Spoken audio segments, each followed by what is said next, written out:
Well, congratulations to Dayton. Obviously, a tremendous team. They're so difficult to defend. And one of the things we wanted to try to do is keep our turnovers down, which was positive. But they can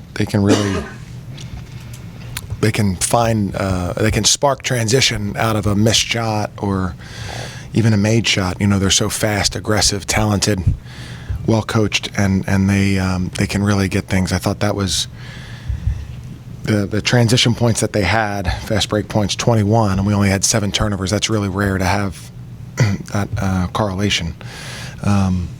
So I think they're tremendous. I thought we hung in. I thought we fought. I thought we were tough. And, like I said, congrats to them and looking forward to Tuesday night. Coach, how do you feel like your team handled the energy and environment of a game hyped up as much as this one? I thought we were good. I thought at the beginning of the game, what my concern was at the beginning of the game, we knew we'd give up, some threes because with so much focus on top and the ball screen, Crutcher and the ball screen.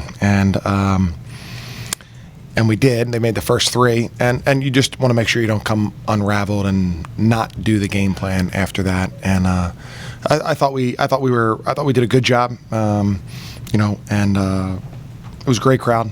Great college basketball game, and very exciting. And they're a great team. So I thought we handled it fine. How hard is it when Jake hits those 2 threes and you go up and the crowd goes nuts and they score 16 in the next 18 points? How hard is that to? Yeah. Well, that's really tough, and that's them. I mean, I would say I've never seen a team that who scores in spurts so much, but also doesn't have droughts that often. And that's what's the most impressive thing that I've seen about them. They rarely have droughts, and so the spurts are that much harder to handle because they're not going to go through a drought, and so that was tough. And like I said, I thought at the beginning of the second half, I thought. We got some shots, we got some post play, we got some drives, and we didn't score enough right there to just keep the game tension on them. And of course, they score. I thought our half court defense wasn't bad, but they just punish you for every mistake. They're so good on offense, and they were good today on defense too. Did they do anything differently defensively against Grant? Not necessarily. I think they played him very physically, which he has seen before. And I think they can challenge him all the way up to the rim. Some guys can challenge him to an extent. I think they can challenge him all the way up to the rim. Playing physically, he's making good moves. He's trying to get in there. And maybe he's 5 feet away on his little jump hook rather than 4, and that makes somewhat of a difference. So, but I thought Grant played well. He had 6 assists, 0 turnovers. He battled. He did a good job. His ball screen defense was probably the best it's been this year. So he had some really positive contributions also.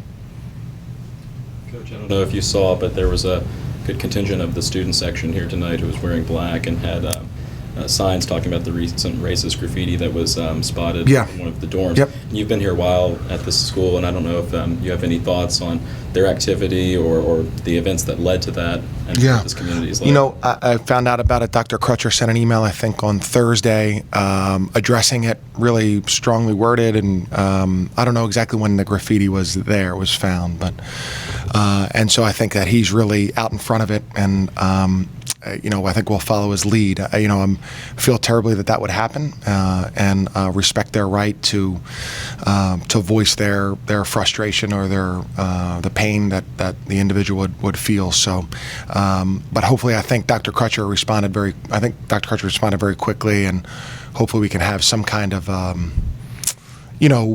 discussion about this, talk about this, and if they can in any way make that person feel better, that'd be great.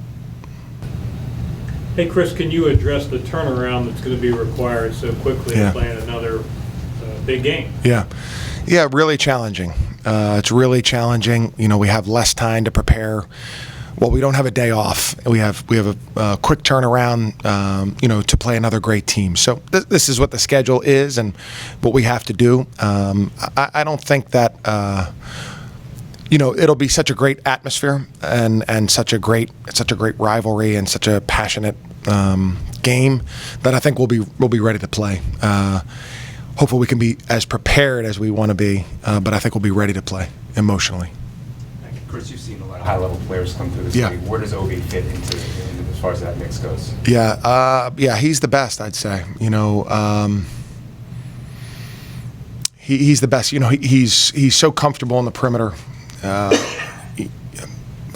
He's really a good passer, incredibly willing passer for a guy who scores so much. His athleticism is just otherworldly. He's sensational. I'd say he's probably the best I've seen, and hopefully he'll take his talents to the NBA, right? What did you learn what did you learn more about your team after this game? Or was it too fresh to talk about? No, to be honest with you, I thought we hung in there and we competed and we're tough. The things didn't go our way, and Dayton has a big way of making things not go your way. But I thought that we didn't get down on one another.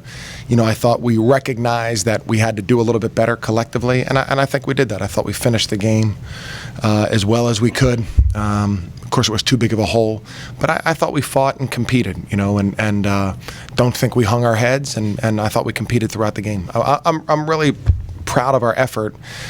We were going to have certain things go not quite perfectly, but really well tonight, and they didn't. But we still competed and scratched and clawed. Nick, you're not the first A-10 team that got beat by a Dayton run. Late first half, early in the second half, what happened that allowed them to spur it on you and get that 18-point lead? They got some transition baskets, and they're really good offensively. It's hard to make them go three times in a row without scoring, stuff like that. We kind of had some lapses, and I think the biggest thing was just live ball turnovers. I thought our half-court defense wasn't that bad, but we gave some transition points, and that's killer against them. First stretch in the first half, you guys really struggled to find clean looks, 27 of 69 from the field. What were they doing defensively to make it tough? I think we probably just missed shots. I think we felt like we could score. I think we probably really amped up, and we got the lead, and I think that we kind of tried to hit the home run shot. And when you play against a team like this, you can't really do that. You got to stay with what you're doing. And that was a big stretch of the game. Do you think that you can use that, being able to play amped up, at least to go into Siegel Center on Tuesday? That's going to be another tough environment. The reverse effect in any way, does that prepare you? I think this game's probably a little bit different. I think VCU, we're used to that environment a little bit. I think that when you're playing Dayton, the number 7 team in the country, I think the juices are a little bit different. I think that you feel the weight of the game. The Robins Center is usually not like this. VCU, you kind of look at them as more equals. You don't really build that game up as much as you would build this game up, I think. So every game is different. I think the VCU game will just be different than this game. Jacob, was it disheartening to hit those 2 threes, go off, the crowd's going bananas, and then have them immediately go on this big long run? That's what basketball is. Obviously, it's a game of runs. We knew they'd make runs. It was tough, though. Obviously, you love when the crowd gets involved. You get hyped up, and you kind of try and play off of it, but they silenced the momentum pretty quick. I don't know if you guys saw tonight, but a large portion of the students had black on, and they were wearing black, and they had signs referring to a recent incident of racist graffiti that was found on campus. And I was just wondering if you guys had any comments about that situation or their activity tonight at the game. No comments. I think that some things are more important than basketball, and what happened on our campus is pretty unacceptable. And I think sometimes people don't want to intersect sports and social activities, but I don't think that you can do that. I think that realistically there's not going to be another time at this school where this many people are going to be at a place.